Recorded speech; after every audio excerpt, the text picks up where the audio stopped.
Hello, Yeah, now? yeah, Yeah, it's on, right? I seems nothing. Yeah, go ahead. Yeah, okay. Yeah, hello Vivek. So I was working as a client location as a technical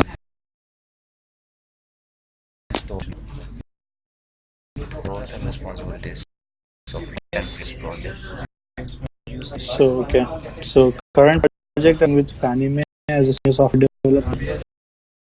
So, my roles include developing the applications and also fixing the bugs that we get every day. So, but the application we have on daily release, and the role that means works for Spring Frame application, Spring Boot. So, the application on our site is depending on Amazon as much to 50% offers from week. So the week they 18%, 1 week on 20%, they do 18%.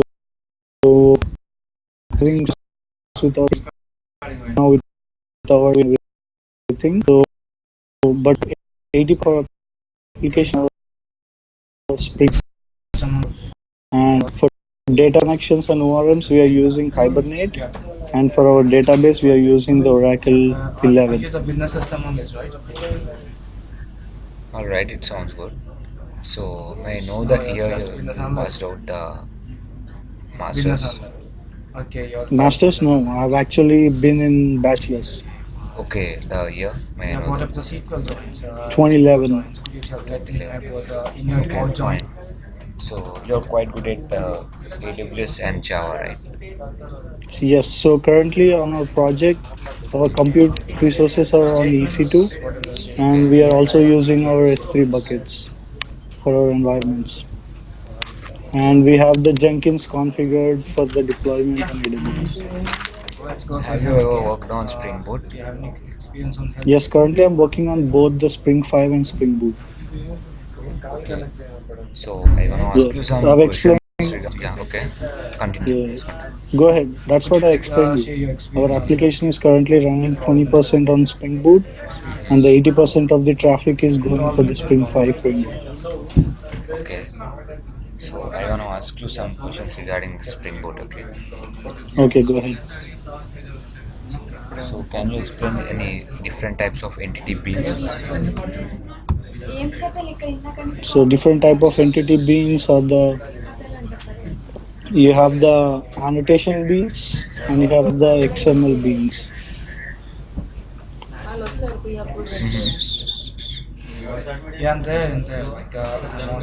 So you want me to explain on them?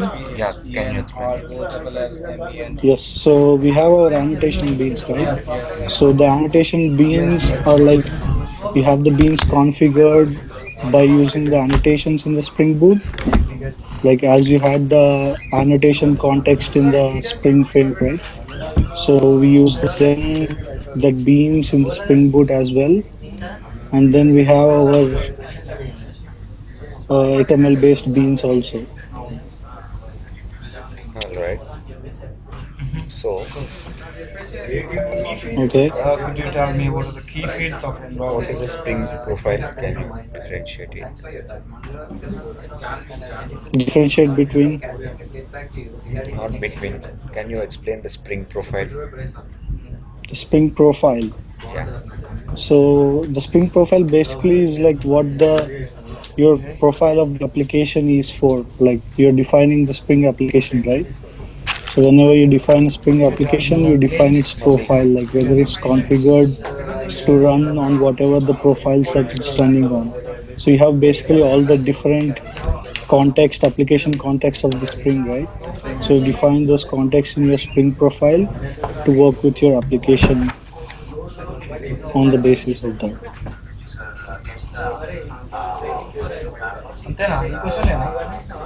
Okay. So it sounds good. Yeah. So coming to Java, so can you, Mm-hmm. what do you mean by constructor?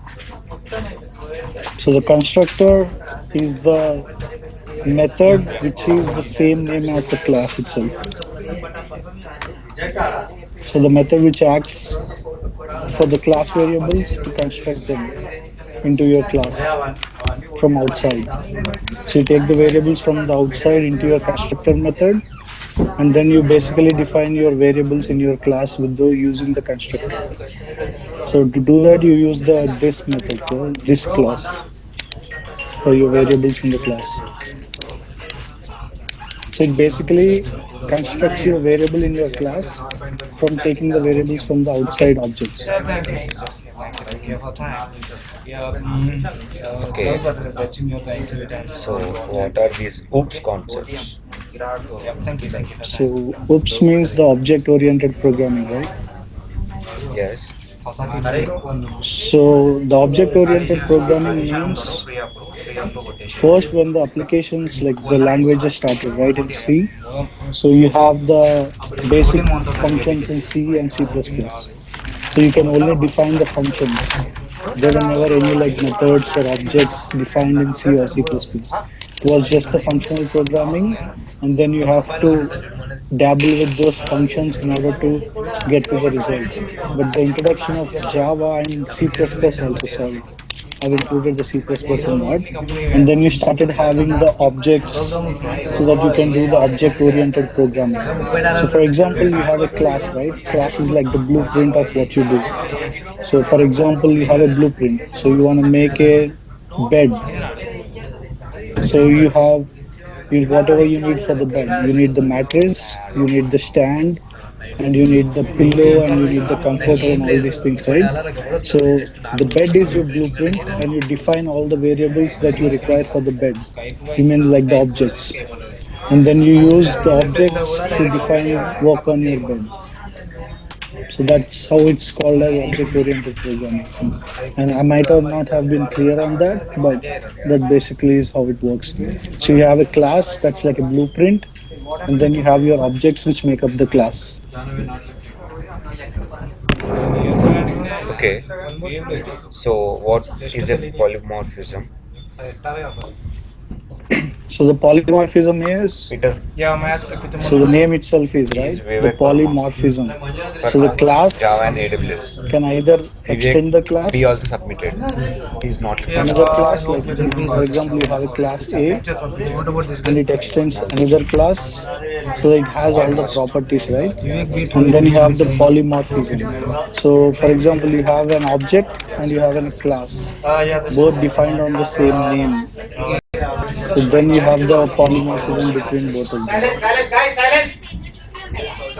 Okay. So what do you mean by method overriding?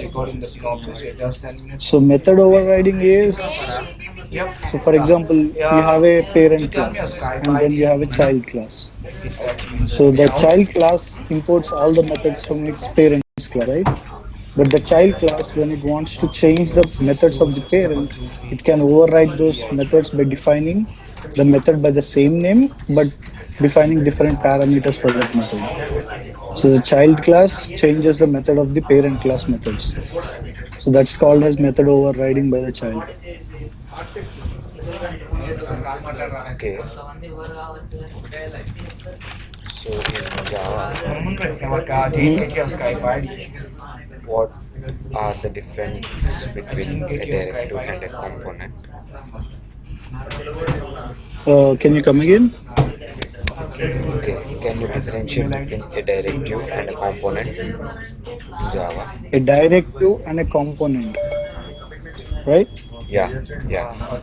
So the component in Java defines what the particular class is being used as. So,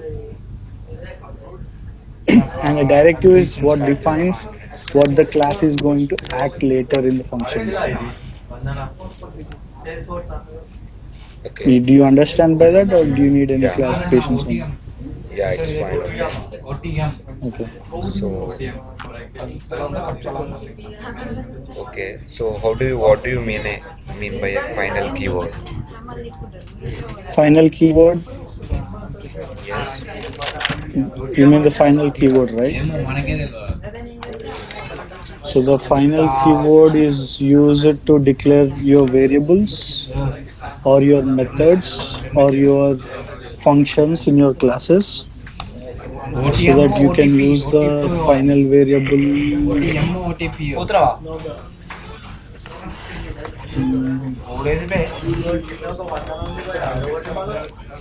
So the final variable defines the scope of the variable or the object that you are defining in your class. So when you use the final variable for your method or your class, sorry, for your variable, so it declares the scope of that variable to connect with the interfaces or to the dependent classes.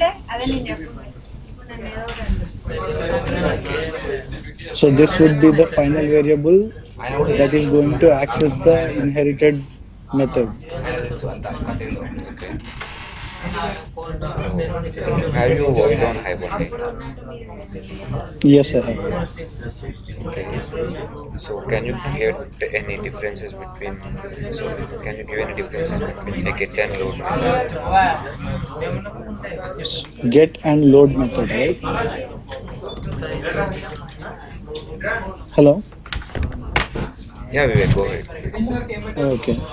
So the get method in Hibernate, what it does is it takes the SQL data from our database and it converts into the POJO objects for our classes to use in the our application. So, but the load, it takes the data from the SQL and it చెప్పు loads అన్నాడు into the కానీ memory as an object, అసలు but it అడిగిన answer doesn't కాదు give the అన్నట్టు output. చెప్తున్నాడు. So it loads into whatever the container we have declared for that, that it loads the object into that memory so that maybe we can use it for later purposes. Okay. So, what is a But the seven? Okay, continue. Please continue. no, no, you can go ahead. Okay. So, what do you mean by second level cache in Hibernate? The second level caching, right? Mm, so the second level caching is where you get the data from your database, right? So you can either cache when you're converting your objects into your SQL data. So you have the levels of cache that you require. So for example, your application is giving so many objects at a time that your database is unable to take them all because of the memory bandwidth limitations, right? So at that time you have the caching in the Hibernate. So you basically use the random access memory so that you can implement that caching so that your objects get converted into the SQL data slowly because of the bandwidth limitations of the database. Okay. So, what do you mean by RESTful service in Angular? So the REST service, right? It's a representational state Yeah. transfer. So it basically transfers your state from one place to the other without changing the nature of the object. So for example, you have a Java object in your backend application and you want to directly send that object to your front end Angular, right? From your Spring Yeah. application, you want to send that object to your Angular. Angular. So what you use is you use the REST APIs to completely transfer without losing any data from your object into the front end by converting it into any of the format like XML or JSON format. Okay. So, how will you create a Springboard application using Maven? So Maven, which IDE you want me to explain? Basically, we use the Eclipse IDE, right? So in a Eclipse IDE, you go to your new project and you first declare your Maven dependencies. Right now, the Eclipse is coming with the M2E plugin, right? So it's already into the Eclipse right now with the new versions. So you declare your Maven project, and then you declare the dependencies for your project. Whether you want Hibernate for your application, or you want the Spring Boot or the Spring Framework. You have to declare both of them, right? If you want the both of them in your application, you can declare all the modules of the Spring, or you can even remove the modules that you don't need for your project from the dependencies of the Spring, so that you can start your Spring Boot project from the Maven by declaring all these things. So Okay. the Maven then goes to the Spring.io database and it extracts all the dependencies that it needs from the database for the project that we are creating. Okay, all right. Sounds good. Yeah. So coming to AWS, so Hmm. what do you mean by CloudWatch? CloudWatch. Yes.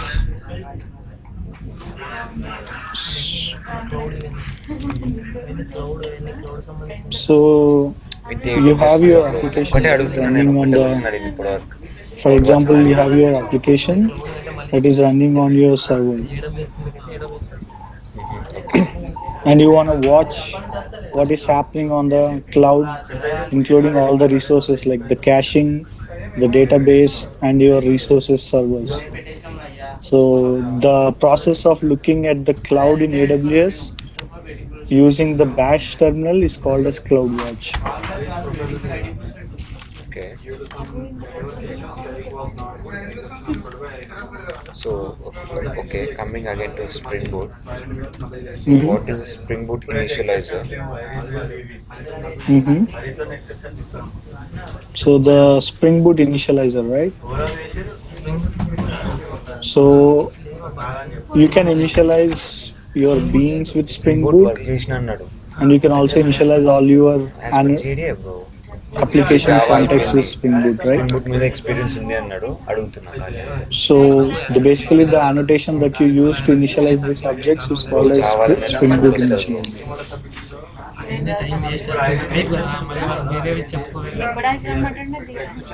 Okay. So I think I have done from my side. Hmm. Okay. Thanks for your time. Recruiter Gilbert will be in touch with you. Okay. For the interview time slots. Okay. Yeah. Okay. Thanks for your time Thank you, again. Prashant. Yeah. Thank you, Prashant. Really appreciate your time as well. Yeah. Okay. Thanks for your time. Have a nice day. You too, Prashant. Yeah. Okay. Bye.